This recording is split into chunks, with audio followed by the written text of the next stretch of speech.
considériez comme féministe en entrant au planning. Ah oui, féministe, je le suis depuis que j'ai l'âge de raisonner, enfin de mettre un nom sur cette révolte. Quand le MLF s'est lancé, le 26 août 1970, j'avais enfin trouvé l'énergie collective où je pouvais apporter ma propre révolte. C'était une révolution en marche et je m'y suis jointe. Et le planning, c'était plus structuré, mais c'était tout aussi révolutionnaire. Ce qui touche à la sexualité, c'est révolutionnaire. L'avortement, c'était un gros mot. Je l'employais à dessein. Moi, j'aimais bien choquer quand j'étais jeune. Parce que je sais que j'ai toujours un bon genre et ça n'a pas changé jusqu'à maintenant, mais ça m'est égal. Je trouve qu'il faut appeler les choses par leur nom. Même aujourd'hui, je ne dis pas IVG. On nous a imposé ça dans la loi, ces initiales aseptisées. Mais interruption, par exemple, c'est pas une interruption, c'est une cessation de grossesse. C'est très différent. L'interruption, c'est quelque chose qu'on peut reprendre après. Ah non, cessation de grossesse. Et moi, je dis avortement. C'est le mot propre. Et donc, quand on nomme bien les choses, on voit la vie beaucoup plus clairement. Et alors justement, pour bien nommer les choses, le féminisme, vous le définissez comment? Le féminisme, je l'ai appris aussi au planning, être féministe, c'est penser par soi-même.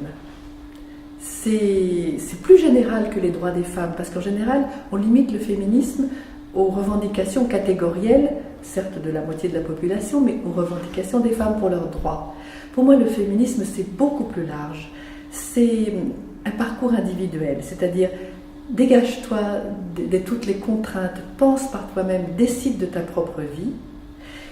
Et puis aussi, le féminisme, c'est une démarche d'égalité. Nous sommes tous égaux dans ce monde. Nous sommes égaux en droit, bien sûr pas à la naissance, les inégalités sont flagrantes partout, mais en droit nous sommes égaux. Chaque personne vaut pour elle-même.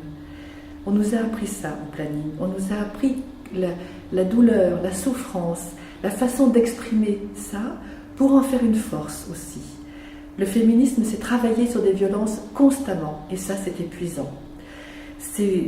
C'est aussi le danger de voir le monde avec la violence des hommes. Et heureusement, j'ai reçu ici des enseignements, par exemple de Simone If, par exemple de Marie-France Casalis, de toutes ces femmes si douces, si bonnes, qui m'ont aidé à penser le monde sans esprit de revanche, sans esprit de vengeance. Bien sûr, ce sont des hommes qui violent, ce sont des hommes qui n'assistent pas à leurs compagnes qui avortent. Ici, quand il y avait des avortements, très peu d'hommes étaient solidaires des femmes. Bien sûr, on pourrait avoir une vision de l'humanité déformée, mais il y a aussi des hommes formidables, et elles m'ont aidé à les voir. Des hommes qui s'occupent des femmes violées, des hommes qui sont attentifs, des médecins qui savent prendre le temps. Et tout ça, c'est une humanité différente que le féminisme m'a aidé à voir, c'est-à-dire cette humanité nouvelle que nous voulons construire nous-mêmes, c'est-à-dire dans le respect. Ce sont de maîtres mots, le respect, la responsabilité, la liberté, l'égalité. Voilà, tout ça, c'est le féminisme.